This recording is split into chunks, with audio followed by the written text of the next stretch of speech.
Happy Monday, everybody, and thanks for tuning in to Toys, the Universe, and Everything. This week we're playing Motor Psycho for the Atari 7800. So, is Motor Psycho the outlet you need for your road rage?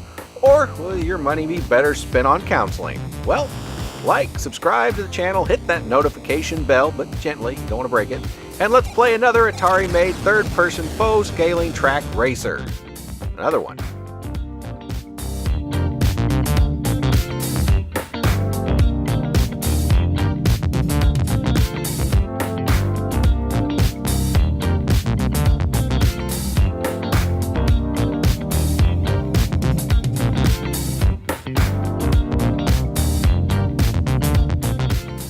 Released in 1990 after the release of the TurboGrafx-16 and Sega Genesis, Motor Psycho was a very late release for the Never Say Die Atari 7800.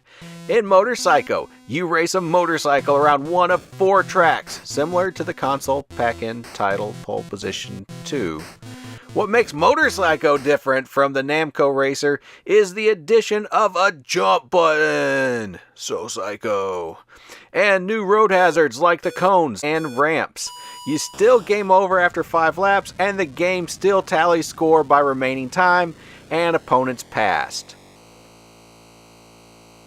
The graphics in Motor Psycho do look nice. Your bike's exhaust animates when shifting, and the tires give a nice illusion of movement as well. The programmer did an admirable job of giving your racer that hang-on style motorcycle lean into the turns. The colors are back to a more pleasing choice of palettes as opposed to the migraine rage-inducing colors of Fatal Run. Gone from Fatal Run, though, is any kind of congratulation screen, high score screen, or ending of any kind. This was clearly a product of late Atari we don't care as long as it boots up corporate synergy. They could have at least given us exploding townsfolk, or Grandpa Munster handing us the trophy, or a ninja pit crew. Lazy Atari, you called this game Motor Psycho, not Jumpy Bike. The music and sound effects are Atari 7800 all day long. The opening is inoffensive, but forgettable. It does sound more in line with the music I've heard on the Lynx from that time period, but don't get used to it. The second you start the game, all music is gone. After that point, it is a pitchy Atari engine noise accompanied by a high-pitched fire alarm and remixed Pitfall vine swing noises. You will hear tire squeals lifted directly from Pole Position 2, and a surprisingly beefy explosion noise when you crash.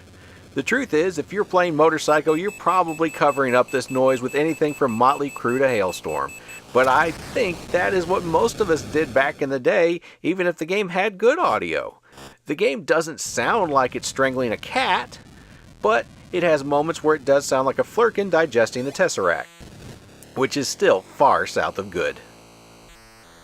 The gameplay here is solid, if not great.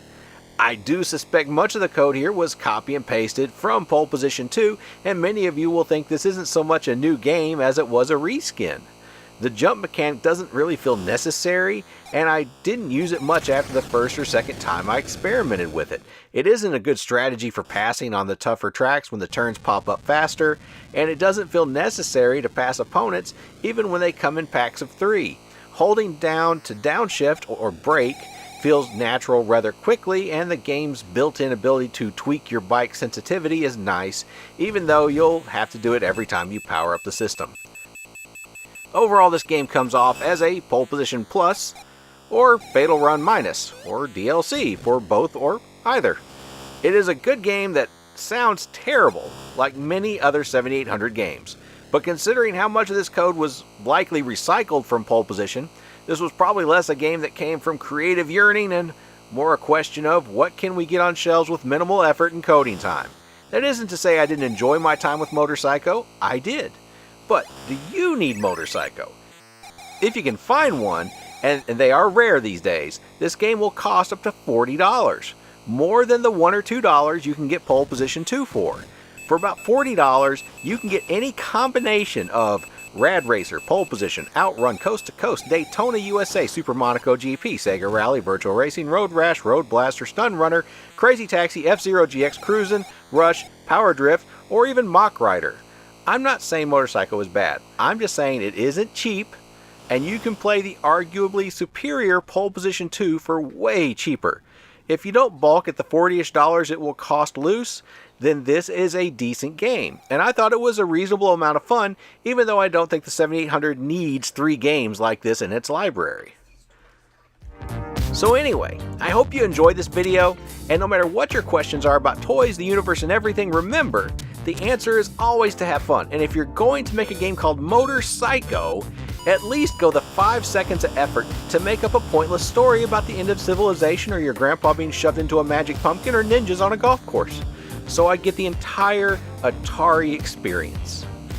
Thank you everybody for watching this video. I really do appreciate you spending time with me, and if you want to help me do more like this, please like and subscribe and share, and let me know in the comments what kind of videos you're interested in. Until next time everybody.